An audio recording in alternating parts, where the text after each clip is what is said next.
તમે ઘર બનાવો છો કે કોન્ટ્રાક્ટર તમને બનાવે છે? આવો આજે લાઈવ સમજીએ કે કોન્ટ્રાક્ટર તમને કેવી રીતે બનાવે છે. ખુશ્બુ મેડમ, આર્કિટેક્ટ ખુશ્બુ મેડમ આપણી સાથે છે. મેડમ, હવે તમે મને થોડુંક જણાવો કે કોન્ટ્રાક્ટર ક્લાયન્ટને કઈ રીતે બનાવી શકે છે? કોન્ટ્રાક્ટર એટલે બિંગ એન આર્કિટેક્ટ હું ડિઝાઇન કરી રહી છું, પણ એજ્યુકેટેડ કોન્ટ્રાક્ટર ના હોય તો એ ડિઝાઇનને ફેરવીને ગમે તે બનાવી લે છે.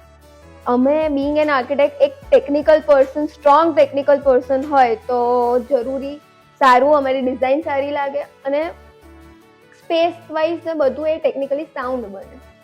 ખ્યાલ આવ્યો?